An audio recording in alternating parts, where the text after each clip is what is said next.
Okay किसी भी particular example को डिस्कस करने से पहले ये पूरा प्रोसीजर हम जनरली प्रोसीजर मैं आप लोगों से डिस्कस करता हूँ, फिर एक पर्टिकुलर एग्जांपल की तरफ जाते हैं।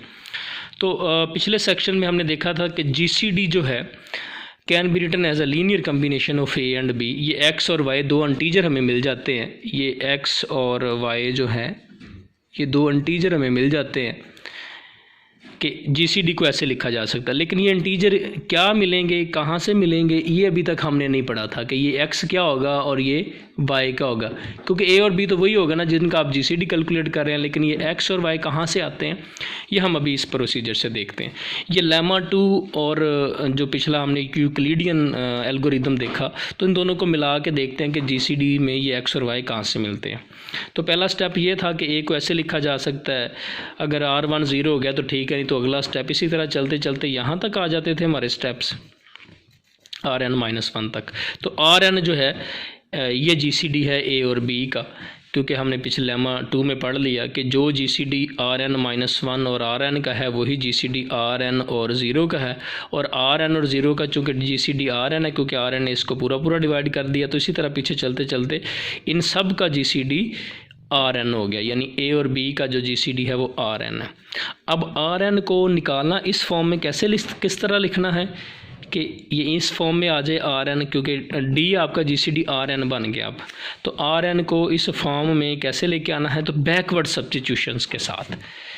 इस इक्वेशन से ये वाली जो लिखी हुई है Rn-2 Qn into Rn-1 plus Rn, चूँकि आपने जीसीडी को लिखना है Rn को, इस इक्वेशन से अगर Rn की वैल्यू कैलकुलेट करें तो चूँकि वो आपका जीसीडी है Rn, और Rn इस इक्वेशन से क्या बन जाता है Rn-2 minus Qn into Rn-1, ये आपका आ गया। अब यहाँ पर इससे पिछली इक्वेशन से Rn-1 की वैल्यू कैलकुलेट करेंगे और यहाँ पर पुट करेंगे। इसको Rn की ये वाली वैल्यू लिखी, इसको सोल्व करें और Rn-2 जिनसे कॉमन आ रहा है वो ले लें और Rn-, यानी रिमाइंडर्स की फॉर्म में लिखते चले जाएं। ये रिमाइंडर की फॉर्म में लिखा। अब Rn-1 से यहाँ से पिछला इंटीजर जो है आपके पास, यहाँ पे Rn-2 आएगा, तो Rn-2 की वैल्यू यहाँ पर पुट करेंगे। इसी तरह चलते चलते बैकवर्ड जितने इंटीजर हैं, यानी पहले किसकी वैल्यू पुट की हमने Rn-1 की, फिर Rn-2 की करेंगे, इससे पिछला Rn-3 है, तो चलते चलते R1 तक सब की वैल्यू सब्स्टिट्यूट कर देंगे। तो जब सब की वैल्यू सब्स्टिट्यूट कर देगी तो बाकी जो आपके पास ही बनेगा एक्सप्रेशन बनेगा वो ए और बी की फॉर्म में आ जाएगा।